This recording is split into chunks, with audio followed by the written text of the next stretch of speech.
마태복음 2장 13절에서부터 마지막 절까지 말씀입니다.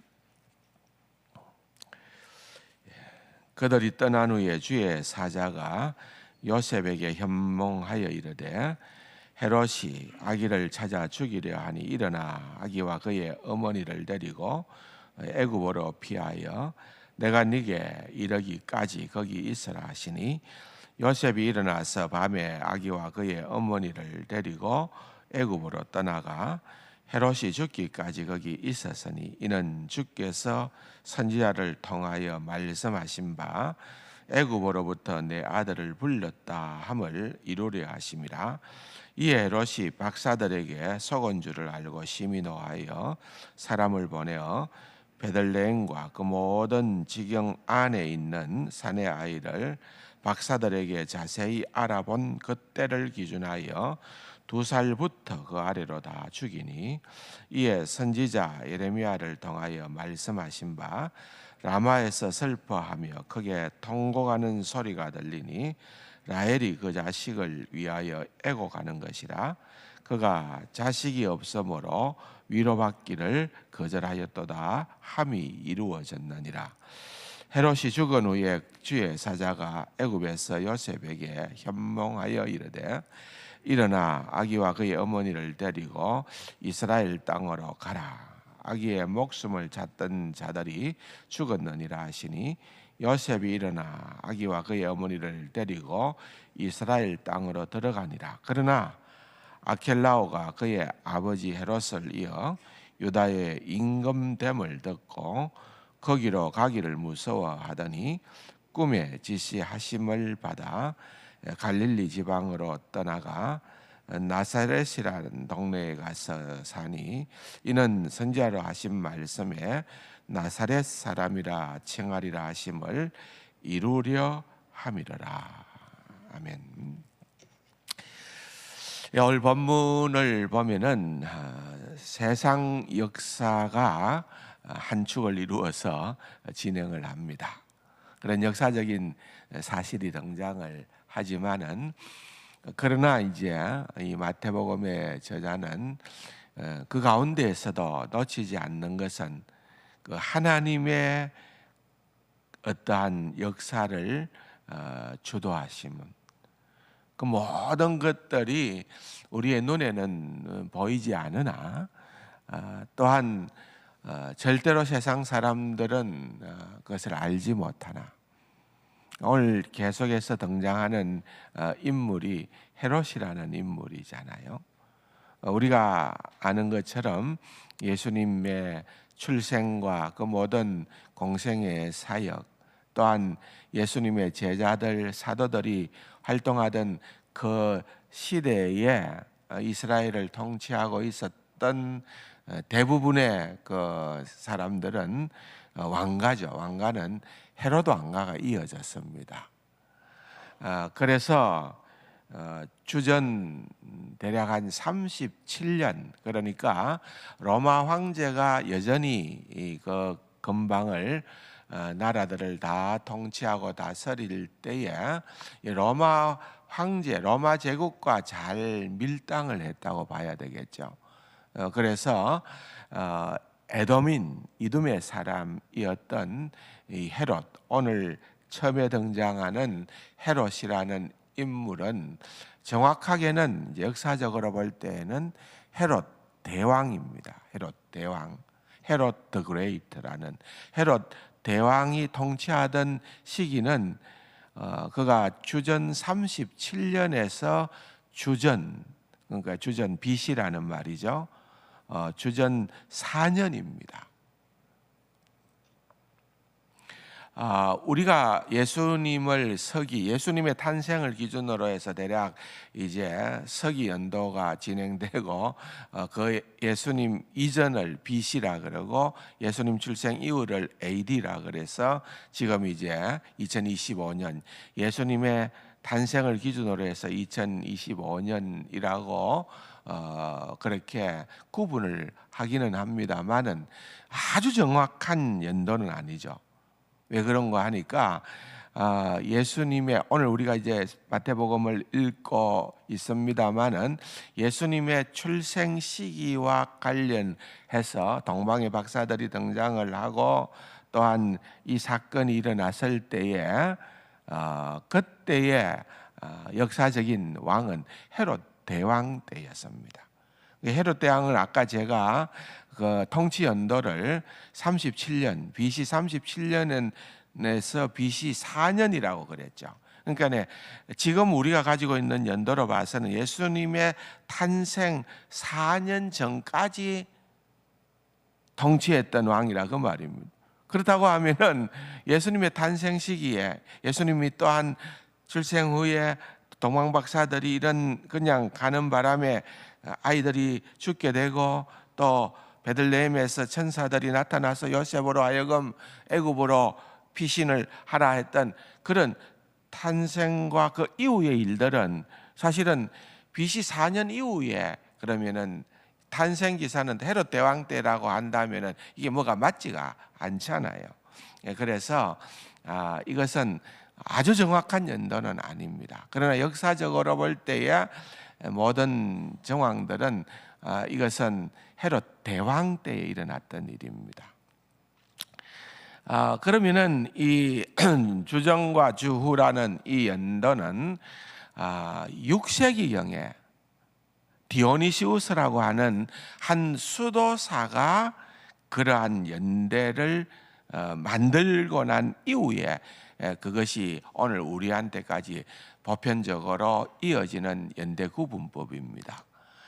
그러니까 약 600년이 지난 이후에 그런 시대를 구분을 했는데, 디오니시우스라고 하는 이 수도사가 예수님의 탄생 그 당시에 대해서 아주 정확한 자료와 분석을 다 찾지를 못했겠죠. 그래서 몇 년간의 그런 어떤 오차가 있었다고 보고, 지금 이제 모든 성경학자든 역사학자든 공히 인정하는 것은 예수님의 탄생은 아마도 주전 한 6년에서 4년 그 사이에 펼쳐졌던 일이었다, 그렇게 지금은 생각을 하는 것입니다.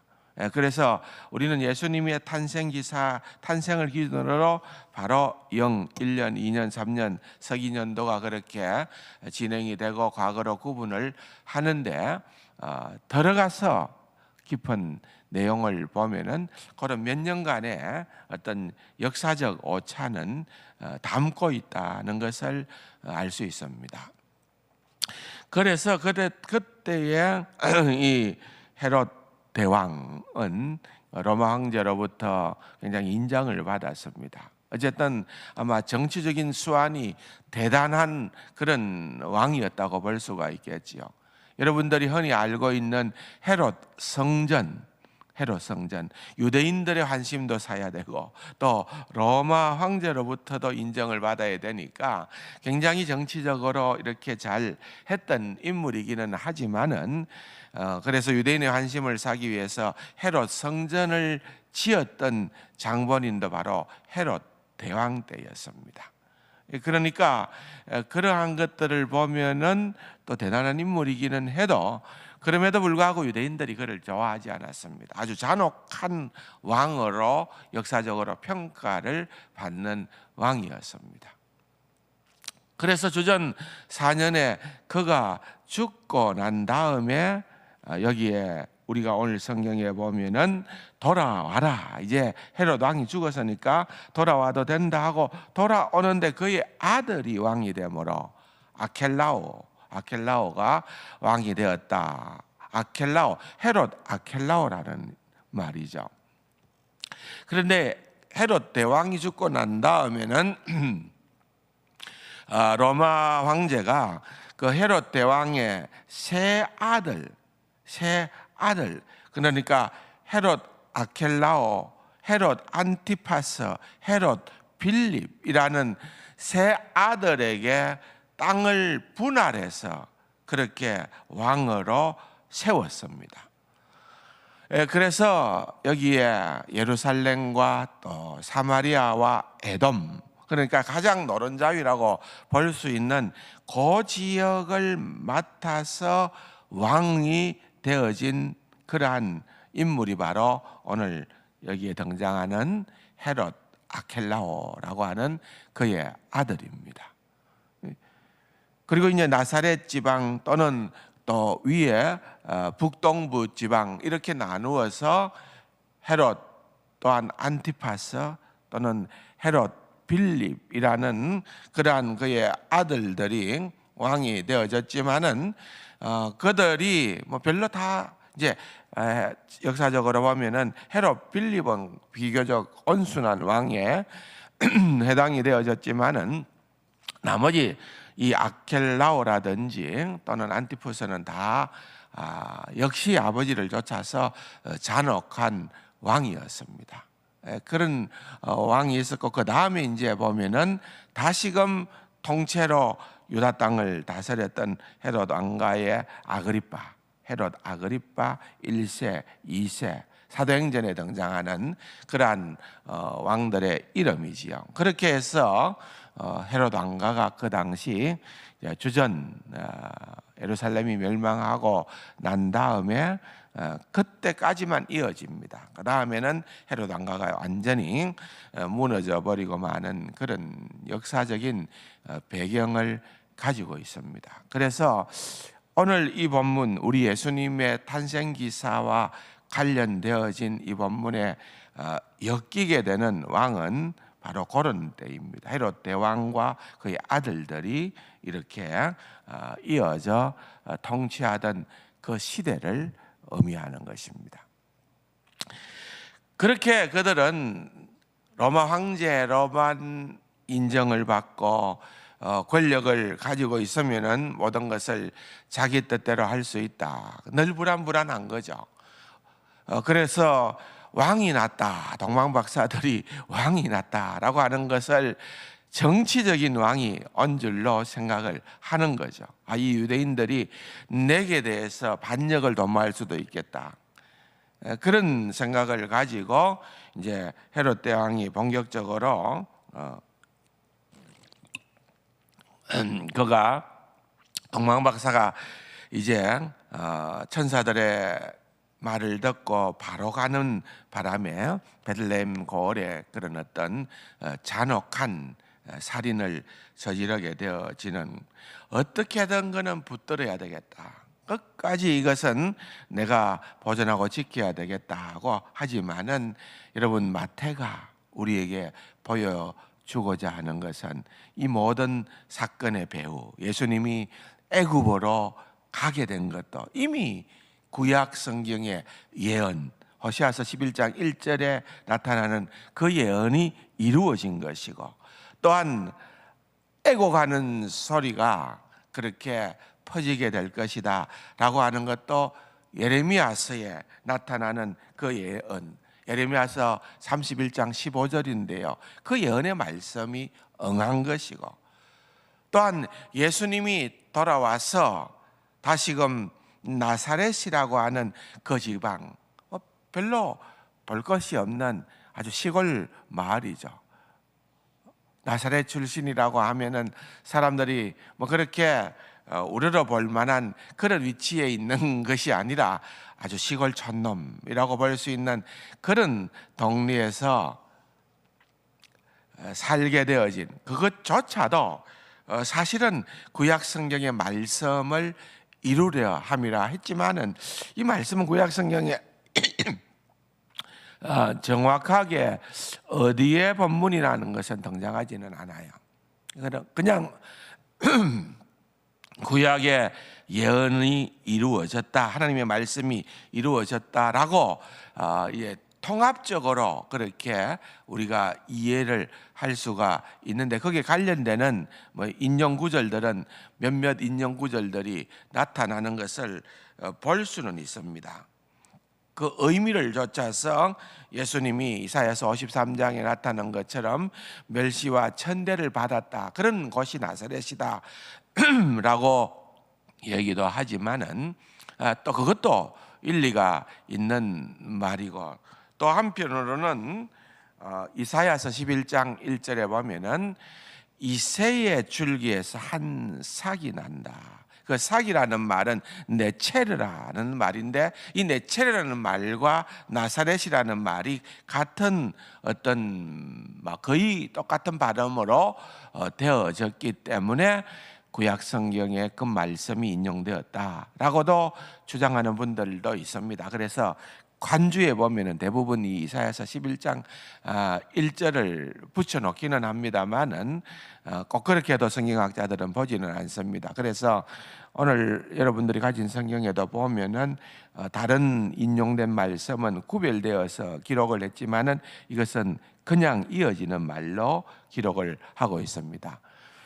그것이 중요한 것이 아니라 어쨌든 우리가 처음에 말씀을 드렸던 것처럼 이런 세상 역사의 흐름이 진행되는 건데, 사실 세상 사람들은 또는 역사가들은 모두 눈에 보이는 그 역사가 전부인 줄로 아지만은 진짜 역사를 주관하고 인도하고 이끌어 가시는 분은 여호와 하나님이시다.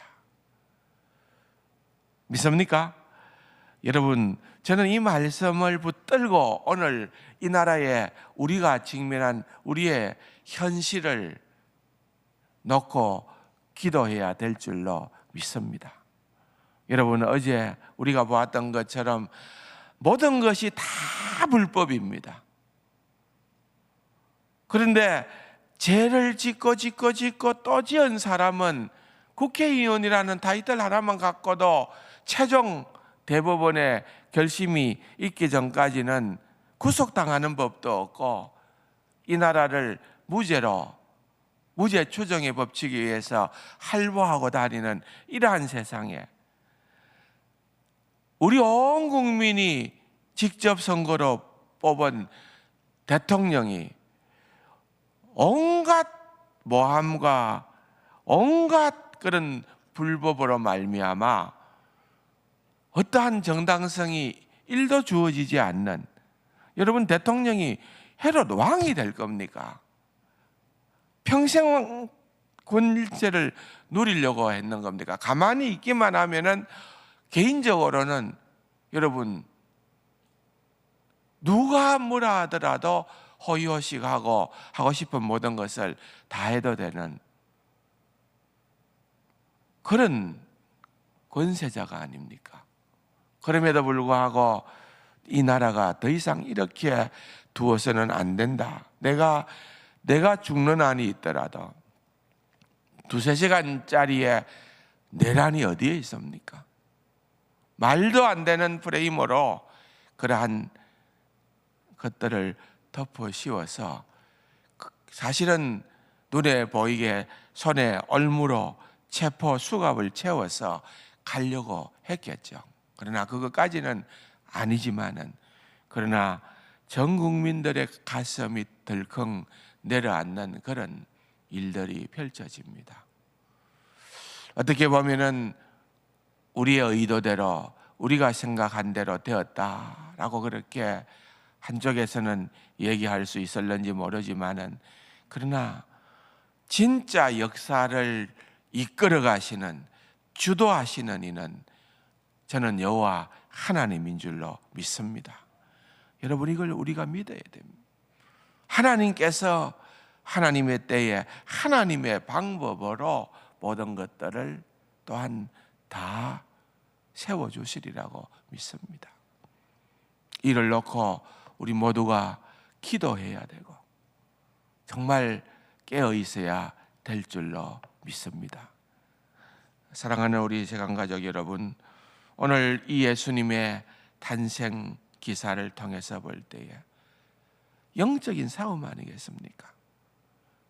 사탄 마귀에 속한 세상의 그 모든 권세들은 예수님을 이 땅에 존재하지 못하도록 하기 위하여서 이런 엄청난 일들을, 말도 안 되는 일들을 역사적으로 수행했던 그러한 일들입니다.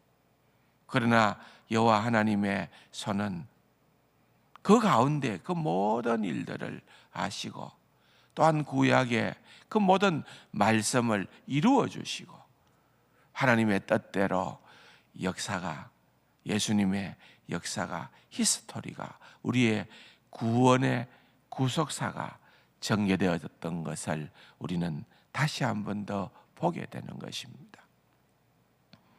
어제나 오늘이나 영원토록 하나님은 살아 계십니다. 하나님은 살아 계시고 여전히 역사를 주도하고 계시는 이는 여호와 하나님이심을 믿고 깨어 기도하는 우리 세강 가족들이 다 될 수 있기를 주님의 이름으로 간절히 부탁드립니다. 말씀 생각하시면서 무엇보다도 이 나라를 위하여 기도하고 또한 개인적인 기도의 제목을 가지고 기도하시다가 돌아가시기를 바랍니다. 기도하십시다.